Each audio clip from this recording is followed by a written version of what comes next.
industry as the most featured artist. How are you doing tonight? I'm doing all right, man. Appreciate you. Oh, man, I appreciate you for coming on and providing me with your time, man. You are an absolute legend in the music industry, so I have to thank you. Yes, sir. Right on, man. And shout out to everybody that's tuned in. Your cousins, your twins are listening CeeLoke right now as well, so. Oh, okay. For sure. Shout out to everybody. Shout out to Pomona. So I have to ask you, what made you decide to get into the music industry? Well, it was in my DNA already. You know, my father was an established arranger, writer, orchestrator, director at Motown Records, and my uncle is Willie Hutch.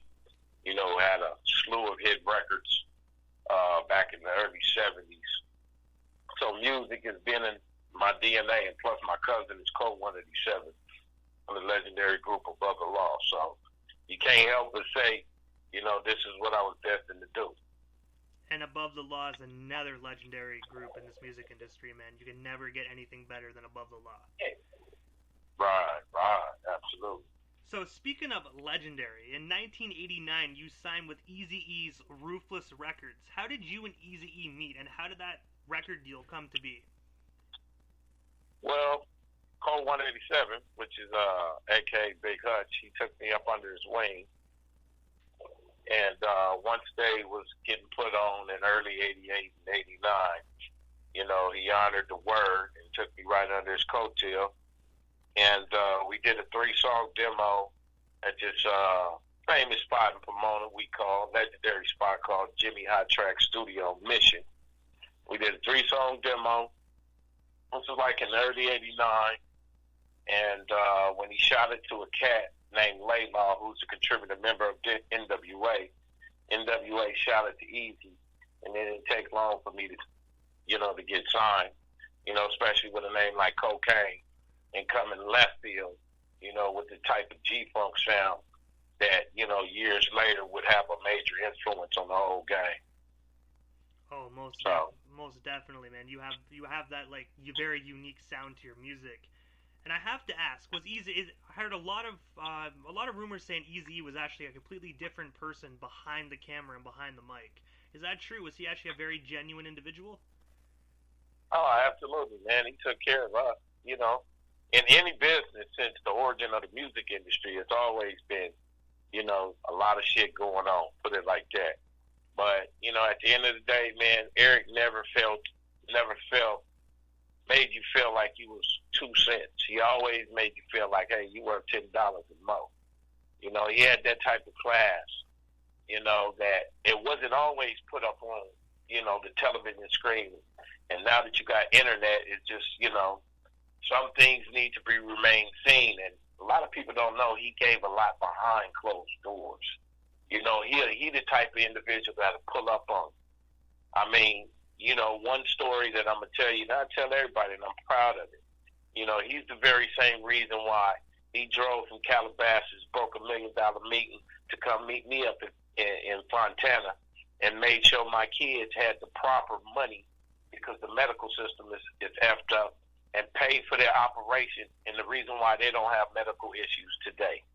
That's what type of person EazyE was. See, people know him on the outside, but it was a blessing to be a disciple and to, you know, continue as long as we breathing, you know, praise God, to continue to really tell the world, man, it was more to EazyE than just the NWA movie. Oh, most definitely. Like, I've interviewed a few individuals where they talked about EazyE, and it was nothing but amazing, genuine individual stories like that, man. I really wish EazyE was still with us today, man. Like, just, he was such a talented guy behind the mic as well. Yeah, well, he's here. He's here in spirit. His legacy live on. You know, for every ghetto child, I don't care what color, creed you are, if you went through that suppression, you know, he you know, people identify him as the Black Superman too. You know what I mean? Across the board, man. He gave opportunity and showed us, you know, how to move from a suppressed environment and put your hustle money up. So cats like that, you know, you can contribute what Nip did off EazyE, what Top Dog Entertainment, and so many others that came from his tree because he decided to put up his hustle money to make this make sense. So it's for everybody that out there that if you're doing good now, you got to look back at EazyE. If you believe in freedom of speech, you got to look back at EazyE and what he represented. He was our West Coast Russell Simmons. And, you know, I encourage everybody to promote this young, just important character that died at a young age and did more for the game. To where, in an optimistic way, you could see 30 plus years later, what EazyE did. He created a multi-billion-dollar vision. And you know, I agree with that. I think in many, many years to come, even after I still think 40 years from now, his legacy will still be going on. He had such a big of an impact on the music industry. Right, man. That's why, you know, man, ain't nothing like EazyE. He was 5'3" or 4, man, but he's a giant still to this day. And I agree with that one. Moving on ahead to going solo here. In 1991, your debut album called Addicted Hip Hop Music got released. What's the story behind that iconic album? Well, me and Hutch, you know, sat down, Code 187. We wanted to do something different, you know, especially coming from the elements where we came from, Pomona, California, and what musical background.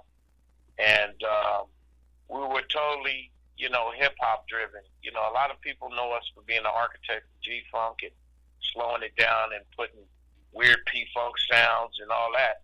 But our first love was being B-boys. You know, Hutch's first record was in 1985. He had a group called Wizards of Rock. So, you know, growing up in that melting pot of funk and hip-hop, you know, we wanted to express the B-boy side, especially the MCs coming from Pomona, California. And we came up with something that was pertaining to the name called Kokane, and we named it Addictive Hip Hop.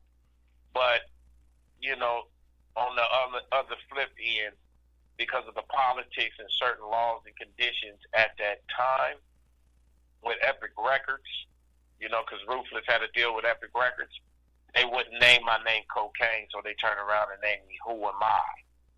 You know, and that particular record, it's a classic, but it didn't get a just due that it deserved. You know what I'm saying? Especially, you know, we wanted to put the whole thing out under Kokane. So I'm telling you this for one reason. That was the first time that I got a door shut in my face. Bah! You know what I'm saying? Yeah. And that was going, in an optimistic way, that was going to be a whole set of doors shut in my face because of the name Kokane. Because we didn't think we had no problems with it because you got niggas with attitudes, you know, you got a Outlaw. You know, we played off controversy. That was Ruthless Records' best friend. But when it came to the most controversial name in the game, that right there was the biggest slap. That was just like, even though you come from this great history, you're going to have to go through it. And if you're able to stay consistent, praise God, years later, I'm still here, is the very same reason why I thank God that one door got shut in my face. And, you know, when you said that door got shut in your face, man, you know what? You can't change the history books. You are such a talented individual in this game, man. Like, you are actually known as the hip-hop's most collaboration artist. How does that make you feel, just knowing that? Oh, man, it's a blessing. It's something, number one, to inspire for my children. You know, I'm a family man first. You know, and to not just leave them with financial legacy, which is very important, but you also want to leave them with a creative legacy and seeing them being able to take some of the influences that you have on them to cultivate it themselves and get into, you know, handing the baton down to them. That's the most important thing. So I identify that, you know, when my kids wake up and be bushy-eyed tail and feel good about writing their own music, they can hold their head up high and say, well, I come from music royalty, like the Drake, Jerry Long, her grandfather, and her daddy. And at the same time, man, when you work your ass off so long, and I done been through the most darkest places you ever went through, I done been on one. I done been almost on the suicide table. I've been just one of those things. But see, God didn't, and I always mention God because I'm grateful to the man upstairs and plus my family. But it was those times that you really understand how diamonds are made. Diamonds are made through pressure. But the key to perseverance is consistency and endurance. And it was one of those things where I kept going because, we done had certain pitfalls, with the untimely death of EazyE. And then you going through a void because that was your lifeline, Ruthless Records.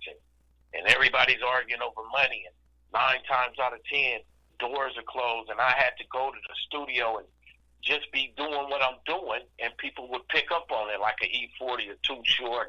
And then what it did is created a safe haven for, number one, to feed my family. So people would come all over the world and be like, damn, I like Kokane because he kind of sounds like George Clinton, Rick James, and all these different characters that people like. So more and more through the years, because of certain pitfalls and money's being frozen up and assets you don't know where they at, the hook game kept my family afloat. And I just worked my way up and I had a second win again, a gigantic win to hook up with Doghouse Records, which was very instrumental for Snoop's side and my side. But once we hooked up in 1999, because we was already friends in the beginning, since 1990, because actually a brother law was going to sign, and everybody know the story, they was going to mess with Snoop Dogg. I mean, basically everybody knew each other. So going back to when I got my second win with Snoop, after I start mixing up with him and, him adopting some of the style that I got and vice versa, it just took off like wildflower. I'm just working and working and working and working. And we had to stop and take a pause. Well, let me not take the credit for my wife, my beautiful queen. Shout out to Alicia, Vice President of Buddy Boy. She stopped and took a pause and said, wait a minute, baby. I don't know if you know this, but I got a surprise for you. I've been doing my homework. And do you know how many features you own? So that really started it. That started it, like, I would say, 10 years ago. Like around, 9 to 10 years ago, she started making me smell the coffee of what's going on because I wasn't thinking about being the most featured nothing. I just enjoyed getting money to feed my family with this here crazy sound that I got. You know what I'm saying? Oh, yeah. But then we kept it up and we put out records under our company, which we have for 13 years now. It's called Buddy Boy Entertainment. And, just recently, like 3.5 years ago, her and her team, because she does my administration, very keen businesswoman. She did extensive research, fact check, because we don't want to put misinformation out there that people will come back and saying, you lying to Kiki.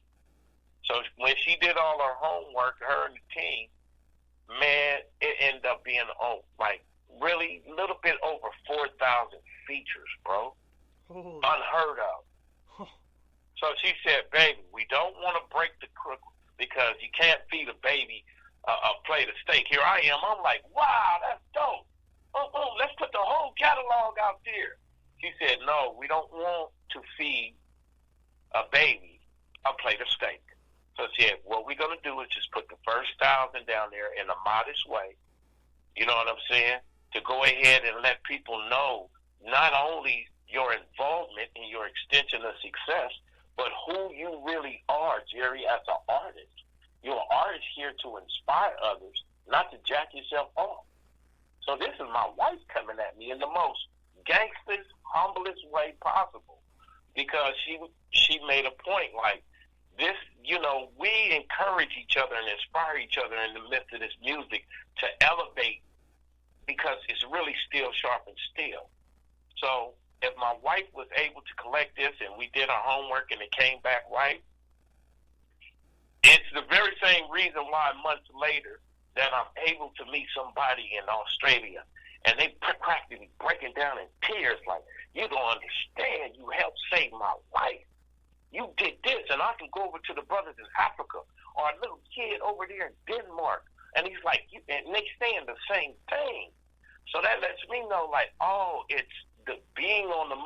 featured artist list is bigger than being on the most featured artist list. It's something that I can use to draw in people, and I didn't even know I was.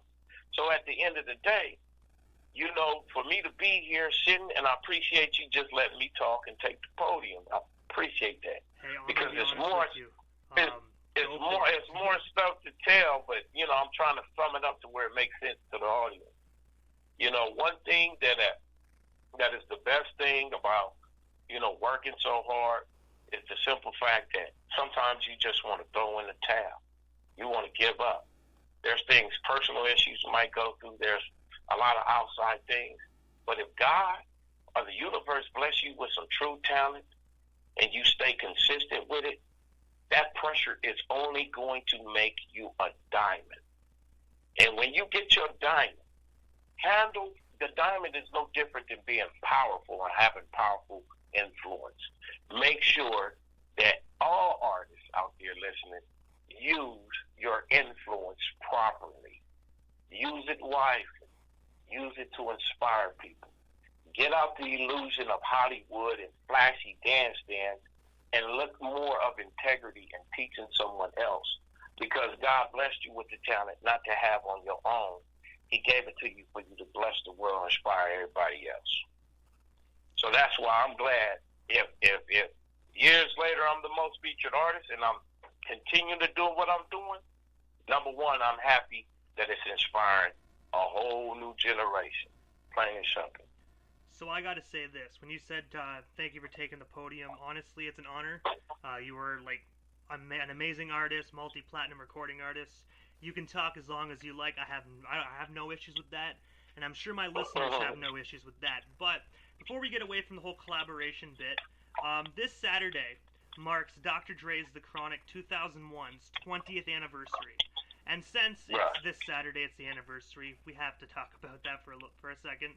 What was it like working on that project with Dre, and how did that collaboration come to be? Oh, that's incredible, man. And, you know, I had a chance to see Dr. Dre, you know, in 1989 Cook. So, you know, that's what we started off with. Dre showed a lot of people, you know, that was around the camp, technique and different things. So for me to re-hook back up with him, it was just, you know, going back to the days of NWA when there was that Audio Achievements. And once I heard the beat, you know, Dre was already up on it. He was excited to have me do it, and I was just as excited to, you know, link back up with him, because he seen what we was doing with the Eastsiders and all kind of other stuff. So once he put on the beat, man, that wasn't even written down. That was like, in LA, hey. It was like we using that. Yeah, nigga. Yeah, bobbing his head. And then, you know, it's just one of those Kodak memories, brother, that, you know, it just makes you feel good that you were part of that legacy. And that's an incredible record. Besides the first Chronic, in my humble opinion, it matched each other.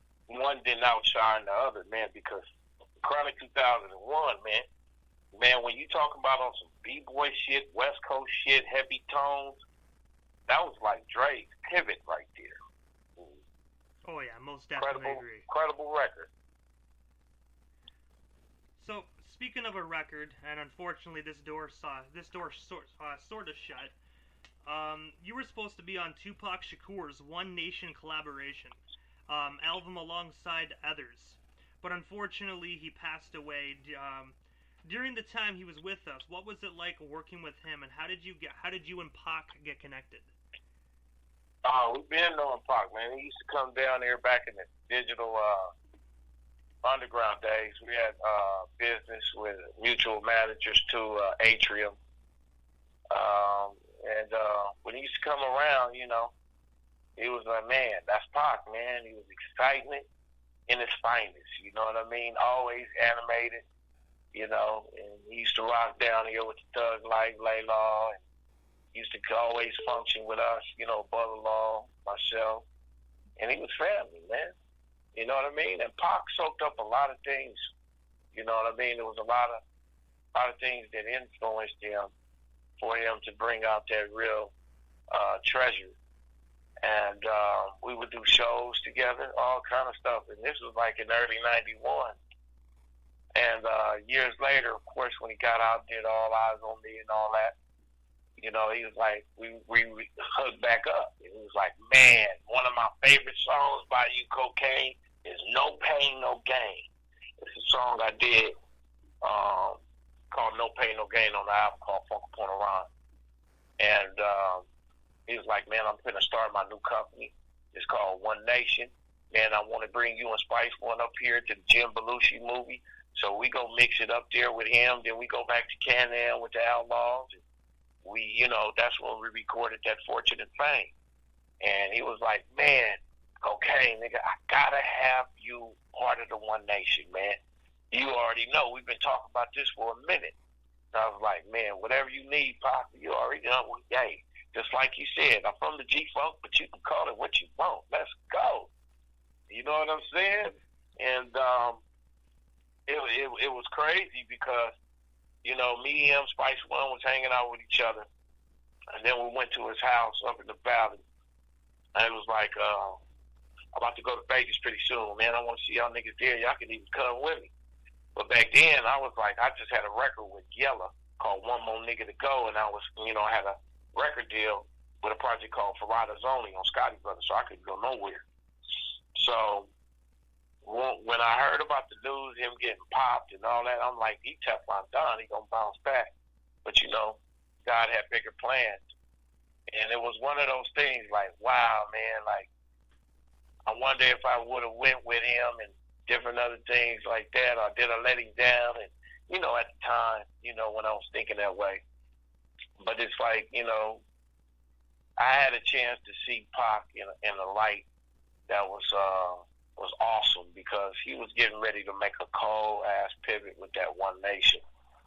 You know what I mean? And I believe if the brother was here, he would have had a chance to revert some of the anger somewhere else and, you know what I mean, and be the leader that, you know, he still is today, but in the physical today, you know. But he left a lot, man, you know, died at an early age. And, you know, it's a trip to see, you know, people like him, people like EazyE, people like KMG, you know, cats like Nate Dogg, Mac Dre, and the late great Nip. It's like, wow, they're like greats, man, in our midst. That's why it's important, man, to you know, embrace people that paved the way for you. You know, life is short. And I wish to live a long time, you know, myself. But at the same time, we need to get back into the culture to where love is reintroduced, you know, again, and giving people roses while they're here, you know, because, you know, it's a trip that I was able to just be around so much greatness and they're not here no more. And before we get off the Pac statement of this, I have to ask, so Fortune and Fame, you and Spice One recorded that song with Pac. That song is actually rumored to be the very last song that Tupac ever recorded. If that is true, how does it feel just knowing you were the last person to ever record with the legendary Tupac Amaru Shakur? Man, it's honorable. But at the same time, man, that makes you want to record more. You know, so it's one of those catch-22s, but I'm very honored to have known such a great spirit and to hear his spirit continue to live on today and be a part of some of his success and then vice versa. It's surreal, brother. That's all I can say. And I'm going to say for the record, man, Pac has made a big influence on my life personally. And the song Fortune and Fame most definitely helped me through a lot of hard times in my life. So I do want to say to you, since you were a part of that song, thank you, man, for making such a huge impact on my life and many others around the world. Thank you, Kokane. Man, no problem. The brother, he also had what was that other song, podcast? Oh, yeah, When the Homies Call. Well, all right, y'all. Oh, yeah, man, that's classic. Going back to the Tupacalypse Now record.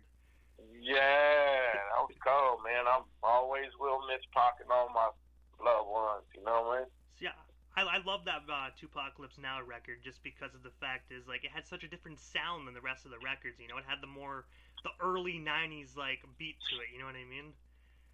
Right. Man, as an artist, I'm just appreciative. At the same time, with all these records that I'm on, and, shout out to all the artists that invited me on their projects. You know what I'm saying?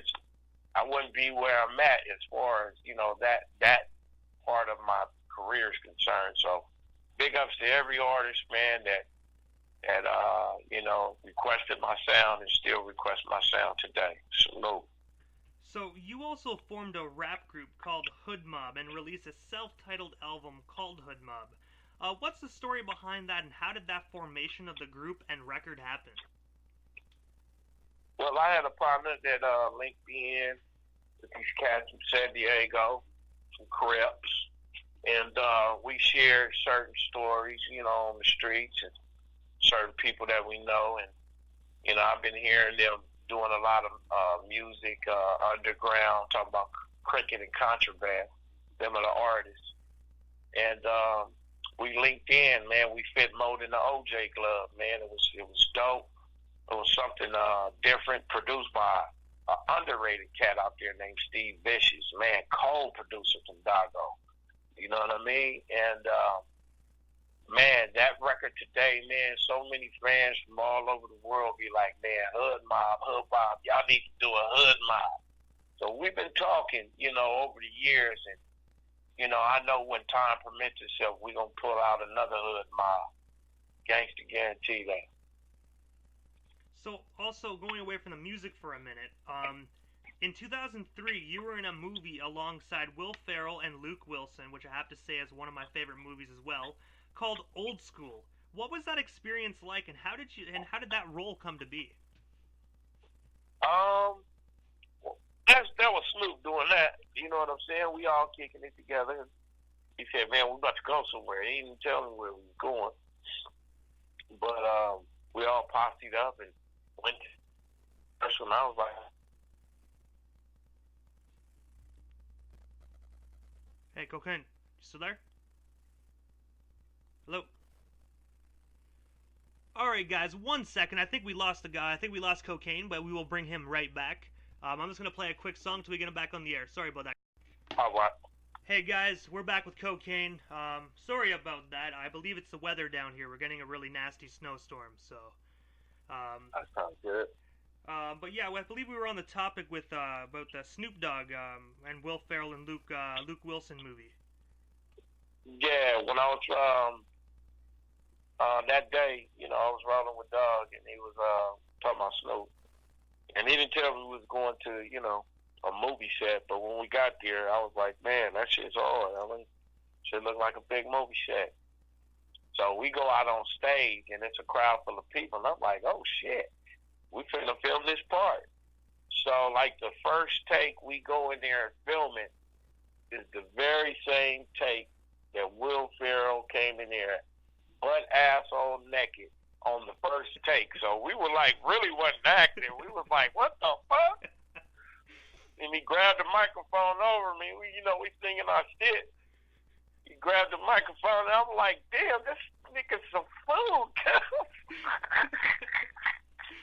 So I could be wrong, but that's a scene when they're doing the fighting in the basement, I believe. Yeah, no, that was the Lollapalooza when he was Tank. He was drinking at first. He was like, yeah. All right, yeah, I remember now. That's crazy, yeah. That's when he went streaking. You know what I mean? And that particular movie, man, still to this day, man, it's some of the funniest shit ever, bro. And I was very happy to be a part of that moment. I'm not gonna lie to you. I'm gonna have to rewatch that movie just so I can see. Now that I know that scene, like, literally was not acting, I have to go back and just be like, wow. Yeah, man, streaking. We're going streaking. Oh fuck. So. Okay, sorry, I had to collect myself there for a minute. You also played a significant role in the success of Snoop Dogg's Last Meal. What was it like doing that record? Oh, incredible, man. You got a lot of forces in there. musical forces, that is. Cats like Battle Cat, excuse me,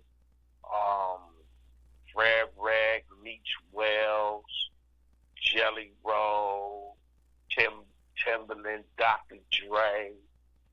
I mean, just incredible musicians, first of all. And then you got cats like, of course, Dog. You got Superfly. You know what I mean? Half Dead, Badass, Doggy's Angels, Eastsiders, Trey D, Goldie Low. Just the whole crew, man. It was incredible working on that project. And Nate Dogg as well. And when you got that, that's like kind of like cheating, man. When you got all that, that's why that album did what it did. And, it's a blessing, and my hat's off to him to this day. That Dog would put me on so many songs when actually I was only supposed to do 2 songs. So that particular project, we know we had something special when you heard Hen and Buddha, all those classic cuts when you heard, you know what I mean? It just was incredible. Once that project came out, it really catapulted my name and also gave Snoop a different pivot, especially coming after Last Meal. I mean, especially coming after the No Limit. You know what I mean? So it allowed all those forces to create that sound that when you hear the Last Meal to this day, man, I hear it from fans, family, and friends all over. They saying, man, that's some of the greatest hip-hop shit on the West Coast, if not in hip-hop history, because it was so different, you know what I mean, from the normal stuff that Dog do. You know what I mean? It's like you gotta look. He was still funking when he put out his first project with the Doggy Style, but when he did the Last Meal, that was his grown man funk. You know what I mean? That was like, okay, I went through No Limit, I went through Death Row. This is the Last Meal, and that record is definitely in hip hop history, and I very much appreciate Mr. Calvin Brodus for putting me on those songs because it still, man, turn heads to this day. Most definitely a legendary album, and I agree with you. It will be in the history books. And another album that's going to be in the history books for years to come is this is actually one of the last questions I have for you tonight. And of course, we got to end it on your most recent project. So your most recent album that got released this year called Finger Roll. What's the inspiration behind that record, and where can we buy ourselves some copies? And do you have any hard copies available as well for us to buy? Yes, I have hard copies as well. That particular record, I wanted to go back to the old school, sonically and substance-wise, but not be so outdated. I wanted to bring it with a 2019 twist. So I named the project Finger Roll because that's symbolic of, like, the old school players like the Iceman, they used to finger roll, or the old school conks that the zoot suits back in Black Harlem they used to wear when they used to tap dance and jitterbug. So it's symbolic of that. And I thought it would be wise to go back to the essence of having one producer. It's an incredible producer on there named West Coast Stone, who he's been in the game for a minute and doing a lot of stuff for a lot of cats out there. And, with his musicianship and, my writing, we came up with something that is definitely soulful and that'll feed you something different. You know what I mean? And we put the record out, and on an independent scale, ironically, 75% of the record sales been coming from overseas. But it's really starting to gain momentum up here. And we understand the importance of independence. Sometimes when you independent, it takes a slow-cooked meal to your game. You know what I'm saying? But it digests properly, and people are starting to really talk about the Finger Roll project. It's 18 songs. I didn't got that many features on there. I only got my daughter, Bootsy Collins, and Gift Goody.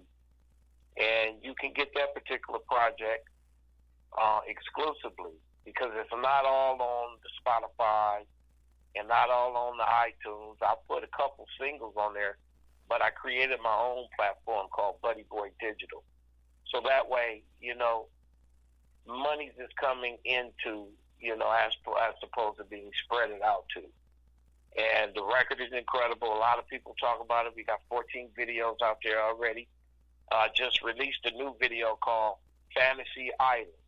Go to my site on YouTube, on my channel rather, and that's at Kokane Videos. Make sure you subscribe and leave a comment on the new video. And you can also pick up the new Finger Roll album by Kokane on my own Buddy Boy platform, digital platform that is, or you can get the hard copy. Whatever you want to get, the hard copy, or you want to get the soft, you got to get the Buddy Boy Digital only on my site at buddyboyent.com. And that's basically it. We got some stuff coming out with my daughter, young Colombiana. She's also got a cut on a new Finger Roll album called Like Daddy, Like Daughter. Her stuff is incredible. And some more projects. I don't want to really let cat out the bag, but I got a new project coming out soon. I will say this. It's called Wake Up to Get Your Cake Up. That's dropping 2020. But just in the meantime, man, make sure y'all go visit my site and go get the Finger Roll album right now. It might change your life because, warning, listening may become addictive. Play on. That's what's up.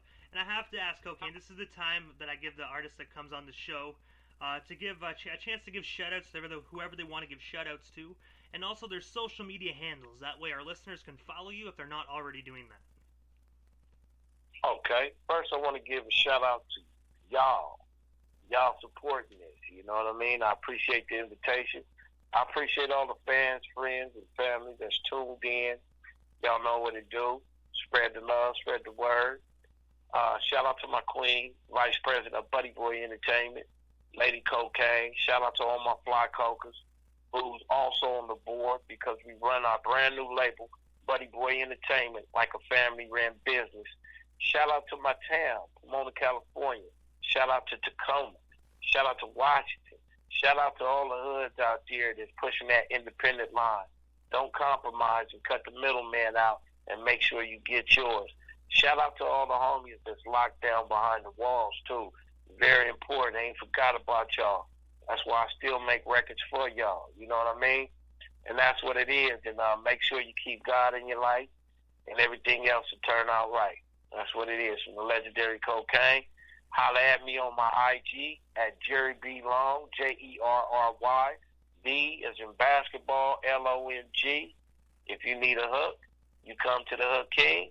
You talk the right business, and let's play ball. Much love, y'all. I gotta say, that was some slick shit right there, man. That's some slick talking, man.